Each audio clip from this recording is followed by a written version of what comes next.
श्रीगुरुभ्यो नमः। नारायणाय परिपूर्णगुणार्णवाय विश्वोदयस्थितिलयोन्यतिप्रदाय ज्ञानप्रदाय विबुधासुरसौख्यदुःख सत्कारणाय वितताय नमो नमस्ते। नारायणं सुरगुरुं जगदेकनाथं तत्प्रियं सकललोकनमस्कृतं च त्रैगुण्यवर्जितमजं विभुमाध्यमीशं वन्दे भवघ्नममरासुरसिद्धवन्द्यम्। ಶ್ರೀಮನ್ ಮಹಾಭಾರತ ತಾತ್ಪರ್ಯ ನಿರ್ಣಯ ಅದರಲ್ಲಿ 27ನೇ ಅಧ್ಯಾಯದಲ್ಲಿ 51ನೇ ಶ್ಲೋಕ ನೋಡಬೇಕು. ತಸ್ಮಿನ್ ನಿಬದ್ಧೇ ಹರಿರಪ್ರಮೇಯೋ ವಿಬೋಧಯಾಮಾಸ ಸುರೇಂದ್ರಸೂನುಂ ಆಲಿಂಗೇನಾಸ್ಯ ದದೌ ಬಲಂ ಚ ಸವುತ್ತಿತೋಸ್ತ್ರಾಣ್ಯಮುಚನ್ ಮಹಾಂತಿ. ಹಿಂದೆ ನೋಡಿದಂತೆ ಅಶ್ವತ್ಥಾಮಾಚಾರ್ಯರು ಘೋರವಾದ ಯುದ್ಧ ಮಾಡಿದ್ದಾರೆ. ಅದೇನು ಘೋರವಾದ ಯುದ್ಧ ಅಂದ್ರೆ ಅವರ ರಥದಿಂದ ಬಾಣಗಳು ಬರ್ತಾ ಇದೆ. ಅವರ ರಥದಲ್ಲಿ ಕುದುರೆಗಳಿದೆ. ಆ ಕುದುರೆಗಳ ಬಾಣಗಳಿಂದ, ಆ ಕುದುರೆಗಳ ರೋಮದಿಂದ, ಕೂದಲಿನಿಂದ ಬಾಣಗಳು ಬರ್ತಾ ಇದೆ. ಇದನ್ನ ನೋಡಿ ಅದು ಏನು ಅಮೋಘಾನ್, ಆ ಬಾಣಗಳು ಸಾಮಾನ್ಯ ಅಲ್ಲ, ಅದನ್ನ ಎದುರಿಸಕ್ಕೆ ಆಗೋದಿಲ್ಲ ಅಂಥ ಬಾಣಗಳು. ಅದು ಅರ್ಜುನನ ಮೇಲೆ ಬಂದಾಗ ಅವನು ಮೂರ್ಛೆಯಾಗಿ ಬಿದ್ದ ಅಂತ ನಾವು ನೋಡಿದ್ದೀವಿ. ಭವಂದ ಪಾರ್ಥಂ ಶರಪಂಜರೇನ ಅಂತ.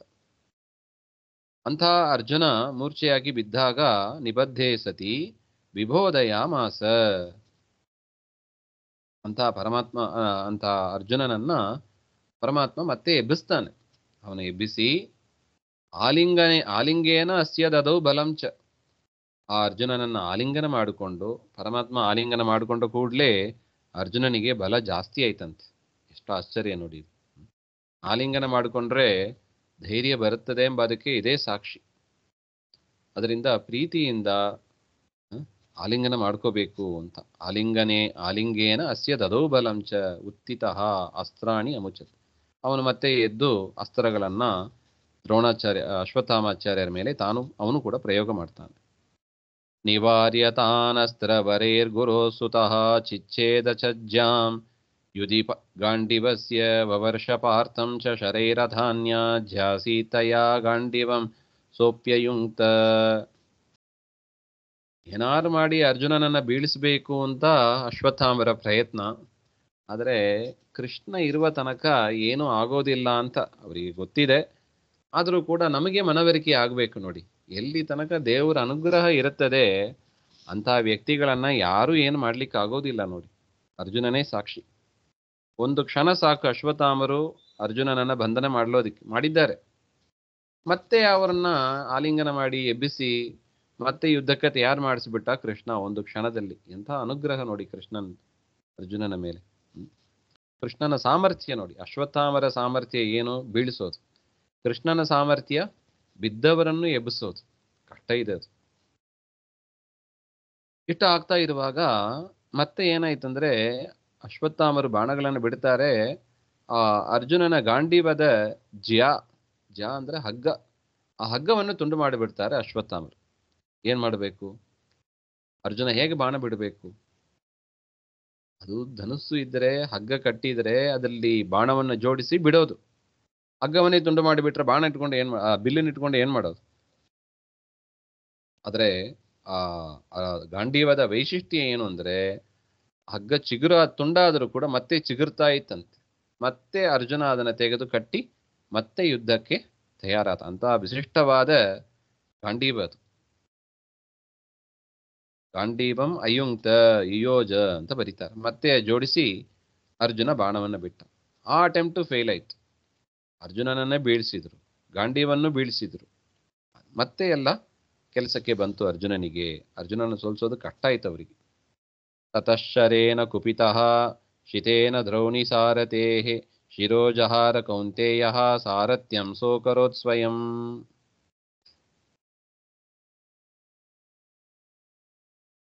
ಮತ್ತೊಂದು ತೀಕ್ಷ್ಣವಾದ ಬಾಣದಿಂದ ದ್ರೌಣಿ ಸಾರಥೇಃ,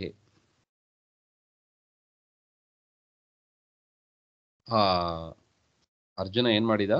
ಒಂದು ಸಾರಥಿಯ ಮೇಲೆ ಅಶ್ವತ್ಥಾಮರ ಸಾರಥಿಯ ಮೇಲೆ ಬಾಣ ಬಿಡ್ತಾನೆ, ಮಾಡಿ ಅವನನ್ನ ಸಂಹಾರ ಮಾಡಿಬಿಡ್ತಾನೆ. ಸಾರಥ್ಯಂ ಸಹ ಅಕರೋತ್ ಸ್ವಯಂ. ಆದರೂ ಅಶ್ವತ್ಥಾಮರ ರಿಟೈರ್ ಆಗಲಿಲ್ಲ, ತಾನೇ ಸ್ವತಃ ಸಾರಥ್ಯವನ್ನ ಮಾಡಿದರಂತೆ. ತಾನೇ ಸಾರಥ್ಯವನ್ನು ಮಾಡಿದ್ರು, ಬಿಲ್ಲನ್ನು ಹಿಡಿದು ಬಾಣಗಳನ್ನು ಕೂಡ ಬಿಡ್ತಾ ಇದ್ರು. ಕಷ್ಟ ಇದೆ ನೋಡಿ ಅದು. ಶರಾನ್ ವಿಸೃಜತಾತೇನ ಸಾರಥ್ಯಮಪಿ ಕುರ್ವತ ಶರಕೂಟೇನ ಪಾರ್ಥಃ ಸಹ ಪುನರ್ಬದ್ಧೋ ದ್ವಿಜನ್ಮನ. ಇಷ್ಟು ಆದರೂ ಕೂಡ ಸಾರಥ್ಯವನ್ನು ಮಾಡಿ ಬಾಣಗಳನ್ನು ಬಿಟ್ಟು ಮತ್ತೆ ಅರ್ಜುನನನ್ನ ಮೂರ್ಛೆಗೊಳಿಸ್ತಾರೆ ಅಶ್ವತ್ಥಾಮರು. ಹಾಗೇನಾಯ್ತು? ಪುನರಾಲಿಂಗ್ಯ ಕೃಷ್ಣ ಸಮಧಾ ಶತ್ರುವಿಘಾತಕಂ ಫಲಂ ಅಸ್ಮಿನ್ ತತಃ ಪಾರ್ಥಃ ಉತ್ತಸ್ಥೋ ಶರಚಾಪಭೃತ್ ವವರ್ಷ ಚ ಸರಾನ್ ಭೂಯೋ ದ್ರೋಣಪುತ್ರೇ ಹರಿಮರ್ದನ. ಮತ್ತೆ ಅರ್ಜುನ ಕೆಳಗೆ ಬಿದ್ದಾಗ ಮತ್ತೆ ಕೃಷ್ಣ ಅವನನ್ನು ಎಬ್ಬಿಸಿ ಆಲಿಂಗನ ಮಾಡಿ ಮತ್ತೆ ಬಲ ತುಂಬಿದಂತೆ. ಎರಡನೇ ಬಾರಿ ಇದು.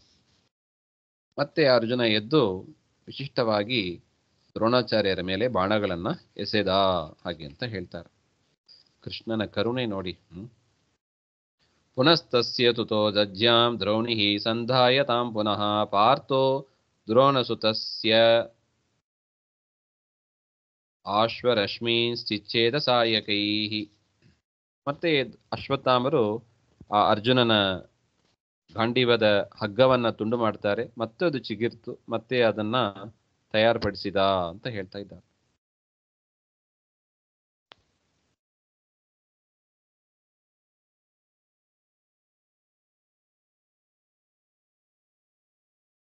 ಆಗ ಅರ್ಜುನ ಏನ್ ಮಾಡಿದ, ಬಾಣದಿಂದ ಆ ಅಶ್ವತ್ಥಾಮರು ಆ ಕುದುರೆಯನ್ನ ಹಿಡ್ಕೊಳ್ಳಿಕ್ಕೆ ಒಂದು ಹಗ್ಗ ಇಟ್ಕೊಂಡಿರ್ತಾರೆ ನೋಡಿ, ಆ ಹಗ್ಗವನ್ನ ತುಂಡು ಮಾಡಿದ. ಅಂದ್ರೆ ಕುದುರೆಯ ಕಂಟ್ರೋಲ್ ಹೋಯ್ತು ಅಂತ ಅರ್ಥ. ಹಗ್ಗವನ್ನು ಇಟ್ಕೊಂಡು ಏನ್ ಮಾಡೋದು? ಕೈಲಿ ಇಟ್ಕೊಂಡು ತುಂಡಾದ ಹಗ್ಗ ಕುದುರೆಗೆ ಕಟ್ಟಿದರೆ ಅದು ಸರಿಗೆ ಇರ್ತಾ ಇತ್ತು. ಆ ಹಗ್ಗವನ್ನ ತುಂಡು ಮಾಡಿದ. ಈಗ ಹಗ್ಗ ಇಲ್ಲದೆ ಏನ್ ಮಾಡಿದರು ಅಶ್ವತ್ಥಾಮರು? ವಿರಶ್ಮಯೋ ಹಯೋ ದ್ರೌಣೇಹೇ ಪುನಃ ಪಾರ್ಥ ಶರಾಹತಾಃ ಅಪೋಹುರ್ದೂರಮೇವಾಸ್ಮಾ ಸೋಪಿ ಸಂಸ್ಥಾಪ್ಯ ತಾನ್ ಪುನಃ ಚಿಂತಯಾಮಾಸ ನೈತಸ್ಮಾದಧಿಕಂ ಶಕ್ಯತೆ ಅರ್ಜುನೇ. ಚಿನ್ನ ರಜ್ಜವಃ ಪುನಃ ಪಾರ್ಥಶರೈಃ ಅತಃ ದ್ರೋಣೇಃ ಹಯಾಃ. ಮತ್ತೆ ಆ ರಜ್ಜು ಕುದುರೆಗೆ ಕಟ್ಟಿದ ಹಗ್ಗ ತುಂಡಾಯಿತು ದ್ರೋಣಾಚಾರ್ಯರದು, ಮತ್ತು ಆ ಕುದುರೆಗೂ ಕೂಡ ಚೆನ್ನಾಗಿ ಏಟು ಬಿತ್ತು. ಅರ್ಜುನ ಚೆನ್ನಾಗಿ ಹೊಡೆದಿದ್ದಾನೆ ಆ ಕುದುರೆಗಳನ್ನು. ಅದರಿಂದ ದೂರಮೇವ ಅಸ್ಮಾತ್ ಸಹ ಅಪಿ ದೂರಂ ಅಪೋಹು. ಅಶ್ವತ್ಥಾಮರು ದೂರ ಹೋದ್ರು, ಅರ್ಜುನನಿಂದ ದೂರ ಹೋಗ್ಬಿಟ್ರು. ಅವ್ರು ಹೋಗಿ ಯೋಚನೆ ಮಾಡಿದರಂತ, ಚಿಂತಯಾಮಾಸ ನೈತದಸ್ಮಾತ್ ಅಧಿಕಂ ಶಕ್ಯತೆ ಅರ್ಜುನೆ. ಇನ್ನೇನು ಮಾಡಿ ಅರ್ಜುನನ್ನ ನಾನು ಸಂಹಾರ ಮಾಡ್ಲಿಕ್ಕಾಗ್ತದೆ, ಸೋಲಿಸ್ಲಿಕ್ಕಾಗ್ತದೆ? ಏನು ಮಾಡಿದರೂ ಕೂಡ ನನ್ನಿಂದ ಅವನನ್ನ ಸೋಲಿಸ್ಲಿಕ್ಕೆ ಆಗೋದಿಲ್ಲ ಅಂತ. ಅದಕ್ಕೆ ಕಾರಣವನ್ನು ಹೇಳ್ತಾರೆ, ಹೇಗೆ ಚಿಂತನೆ ಮಾಡಿದರು ಅಂತ.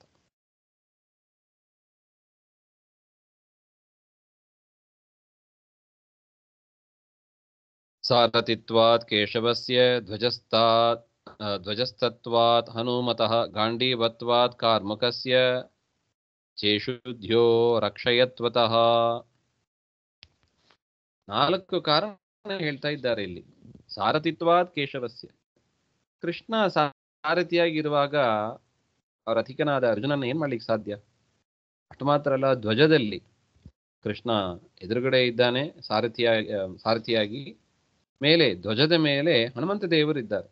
ಧ್ವಜಸ್ತತ್ವಾತ್ ಹನುಮತಃ, ಹರಿ ವಾಯು ಇಬ್ಬರಿಂದ ಅನುಗ್ರಹಿಸಲ್ಪಟ್ಟವರಿಗೆ ಯಾರೇನ್ ಮಾಡ್ಲಿಕ್ಕೆ ಸಾಧ್ಯ? ಅರ್ಜುನನೇ ದೃಷ್ಟಾಂತ ನೋಡಿ ಅದಕ್ಕೆ. ಗಾಂಡೀವತ್ವಾತ್ ಕಾರ್ಮುಕಸ್ಯ, ಇನ್ನು ಅರ್ಜುನನ ಬಿಲ್ಲು ನೋಡಿದರೆ ಅದು ಶ್ರೇಷ್ಠವಾದ ಗಾಂಡೀವ. ಹಗ್ಗವನ್ನು ತುಂಡು ಮಾಡಿದರೆ ಮತ್ತೆ ಚಿಗುರುತ್ತದೆ, ಕಟ್ಟಿಬಿಡ್ತಾನವು. ಅದರಿಂದ ಅಷ್ಟು ಮಾತ್ರ ಅಲ್ಲ, ಚೇಷುದ್ಯೋಹೋ ಅಕ್ಷಯತ್ವತಃ, ಅವನ ಬತ್ತಳಿಕೆ ಬೆನ್ನಲ್ಲಿ ಕಟ್ಕೊಂಡಿರ್ತಾರೆ ನೋಡಿ ಬಾಣಗಳನ್ನೆಲ್ಲ ಇಡೋದಕ್ಕೆ, ಅದು ಅಕ್ಷಯವಾದ ಬತ್ತಳಿಕೆಯನ್ನು ಕೊಡತಕ್ಕದ್ದು. ಅಂತ ತೆಗೆದಷ್ಟು ಬಾಣಗಳು ಬರ್ತಾ ಇತ್ತಂತೆ, ಅಂತ ಬತ್ತಳಿಕೆ.